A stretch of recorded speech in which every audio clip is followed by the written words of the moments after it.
Get in the game with the college-branded Venmo debit card. Rep your team with every tap and earn up to 5% cash back with Venmo Stash, a new rewards program from Venmo. No monthly fee, no minimum balance. Just school pride and spending power. Get in the game and sign up for the Venmo debit card at venmo.com/collegecard. The Venmo MasterCard is issued by the Bancorp Bank N.A. Select schools available. Venmo Stash terms and exclusions apply at venmo.me/stash terms. Max $100 cash back per month. Excuse me! Taxi! What are you doing? This is the 77 WABC minicast. Well, a lot of things happening today, Rita. Well, and a lot, by the way, let's start. First of all, we've got some great guests in studio. We have great guests. We have Governor George Pataki. We love him. One of the best governors New York State has ever had. I would say one of the best governors America's ever had, but I'm biased because I love him. And we have Craig Heaton, the best ever GOP chairman of Brooklyn. Absolutely. We're going to have to get the applause for Craig. And a great attorney. Absolutely. Where's the applause? Yeah, where's the applause for a man of Craig Eaton's caliber? Here it is. And he's bowing too. And now we have our favorite regular. Weinberg, who ran the city, standing next to Peter Malone, the speaker. That's right. And the only time I didn't vote for George Pataki for governor was when Peter ran against him in 1998. But who's counting? Yeah, but I'm counting, but I didn't need a vote, so it's okay. By the way, I want to give an applause, first of all, for John today, okay? Here it is. You had to deal with these crazy protesters, and boy, did you handle them perfectly. You know something? I handled them. A lot of people know about it, that they were supposed to have, we didn't know. I talked to the police commissioner, I talked to the mayor, I talked to everybody, and we didn't know if there were going to be 50 of them or 200 of them. But the NYPD sent over all the cops that were needed, and it ended up about 20 protesters at my home. Oh my God! How did the guy say it in that movie, The Godfather? You came to my home. Oh, but now the police outnumbered, right? The protesters. 20 protesters and 30 police officers, and everything was under control. So, I got to give a shout out to you, though, because you handled it with such aplomb. Gov, you would have been so proud of our dear friend John Katsimatidis, because, John, you went right up to them and talked to them. That's what I always do. You know something? I enjoy talking to them. Some of them are a little bit nuts, but out of the 20 of them, most of them we had common sense discussion. Which is great. I mean, it was like, you see the video's out there, and you see John, and I think he goes and talks to him. It's beautiful. WABC's going to be putting out the video tonight. Good, we should, because I'd love to see that. It's beautiful. He goes and says, hey, listen, here, I was with the police athletically. I'm trying to help this. Yeah. I'm trying to help that. Hopefully it bridges the difference between these protesters and what they get brainwashed into, and then they hear common sense from John. Well, that's what you need to do. Is you need to confront them, not aggressively, but with intelligent logic. And John, congratulations for doing that. And we're going to depend on the governor. We have a lot of things going on in the city and the state that you are very knowledgeable on, and we're going to depend on Governor Pataki to give us some common sense answers. We're depending on you, Gov. I don't know. I don't like the pressure, John. The pressure is enormous. and we have some great people on. We have Joe Gruder, the RNC chairman. And the speaker. And the speaker of the House of Representatives. He was in the office here today, and I just recorded him about 10 minutes ago, 15 minutes ago, and he had to leave because the president was looking for him. Yeah, wait, he couldn't stay. He snubbed you for the president? Yes. Oh, okay. That's okay, right? And it's okay.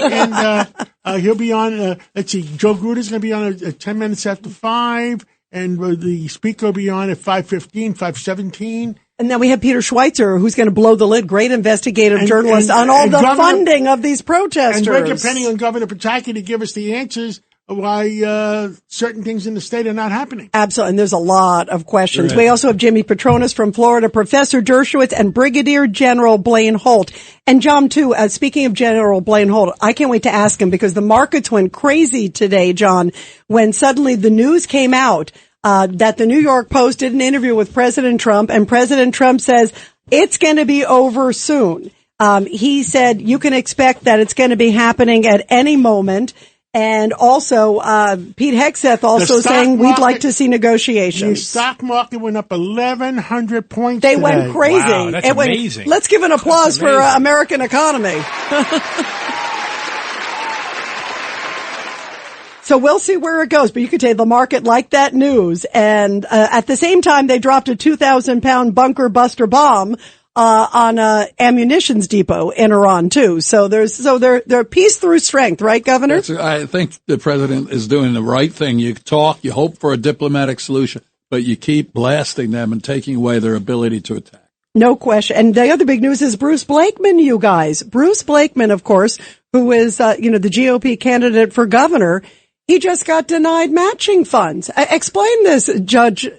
Logically, there's no logical explanation. There's a technical defect allegedly in the papers, easily cured, and they denied him funds. And what they're trying to do is they're trying to weigh the campaign against Blakeman. Remember, this was a 4-3 vote, Democrats versus the Republicans. Right on party line. So they're just gaming the system. Is it totally curable? Unfair. Judge, is it curable? Can he cure this defect?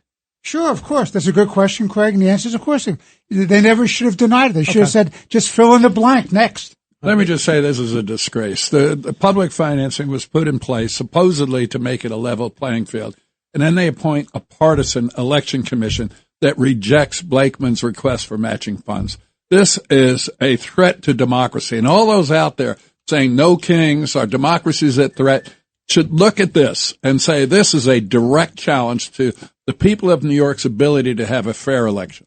Yeah, I agree. Absolutely right. By the way, they did the same thing to Mayor Adams. Yes, that's what I thought about too. The City Campaign Finance Board, beyond its jurisdiction, denied him funds. How does this, like the average person listening right now says, wait a minute, when it's 4-3, it seems pretty easy that they can, jimmy the system for political gain. And to your point, Gov, that's not what it's supposed to be about. It's not. But when they created it, it was obvious. If you want to do things fairly, you create an equal number on both sides. But they didn't want to do things fairly. And now we see what the idea was. It was to provide a huge advantage to the Democrats and screw the Republican. And that's not about democracy. That's not about freedom or the ability to choose. It's about power to those already in power. Undermining democracy. Undermining democracy. And I hope that the Blakeman campaign appeals because he should have a very good case because this is a disgrace what they've done. I was going to say it's about stealing the election, like we've seen over and over again around the country, each and every election cycle. It's got to stop. Well, and you brought up also Mayor Eric Adams. It reminded me because we were here when the news broke, remember? And it's like awful. Absolutely awful. And what it did was, remember, they said, we decided that we don't think he deserves matching funds. When meanwhile, from a legal perspective, it was eradicated at that point. Remember, the DOJ dropped all the stuff, but they said, we know better. So, and they had that's no jurisdiction. Concerning. Remember this, they had no jurisdiction to do that, and they did it anyway, and they totally destroyed his ability to manage an effective campaign. Well, and also, before we go on, I want to make sure we ask you about 9/11, because you've got some big 9/11 stuff coming up, Governor Pataki. Yes, we do. Fill us in on what's going on, because you've got some big plans. Is the 25th anniversary of that horrible, horrible day. And every year, the Pataki Center has honored some people who really helped us get through that day and helped us recover since. And, of course, for the 25th anniversary, we're doing it again. But we're doing it a little bit differently. We are partnering with WABC. And John and WABC have a big event at Cipriani on 42nd Street. And the Pataki Center and WABC are coordinated and doing this together. So it's always been an important day, an important event for me and the Pataki Center. It's going to be far bigger doing it with John and WABC. The 25th anniversary of 25 years ago. 25 years ago, and you were there. You helped save the city, and it's 9/11, and also the 250th year of our country. And look, and the president is going to be in town that day. You never know what happens. You never know what happens. Never know. Yeah, that's exactly right. How fabulous and how beautiful that. I mean, it's an honor for all of us to be able to commemorate that day. And honor the heroes of 9/11 too, and remember the lessons from 9/11 too. And that's the important thing, Rita. 25 years later, we have to educate young people. We were attacked because we are a free country that believe in freedom of speech, freedom of religion. We were attacked for those beliefs, and we have to fight to defend those beliefs every day. Absolutely. Bravo. Now,